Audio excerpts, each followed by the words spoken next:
सिमरन एक लाइब्रेरियन थी। शांत सादा जीवन जीने वाली, किताबों की दीवानी। एक दिन लाइब्रेरी के कोने में एक पुरानी डायरी मिली जिस पर कोई नाम नहीं था। बस ऊपर लिखा था, मत खोलो वरना खुद को खो दोगे। जिज्ञासावश उसने पहली पन्नी खोली। उसमें लिखा था, पहला कत्ल मैंने 13 साल की उम्र में किया था। सिमरन चौंकी। क्या यह फिक्शन है? लेकिन लेखन बहुत सच्चा लग रहा था। पन्नों पर खून के छींटे जैसे धब्बे थे। उसने पढ़ना जारी रखा।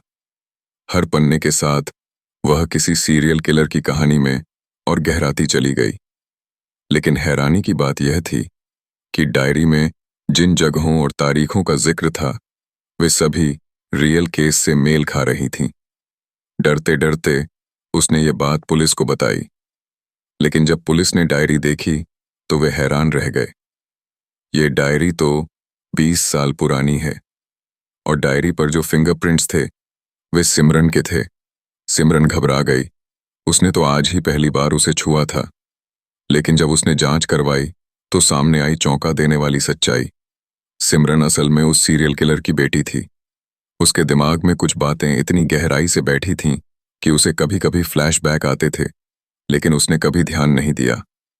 उसके पिता की मौत के बाद किसी ने जानबूझकर वो डायरी उसी लाइब्रेरी में रखी थी जहां सिमरन काम करती थी, ताकि उसे उसका अतीत याद आए। आखिर में डायरी के आखिरी पन्ने पर लिखा था, अगर तुम ये पढ़ रही हो तो इसका मतलब है कि अब तुम जान चुकी हो।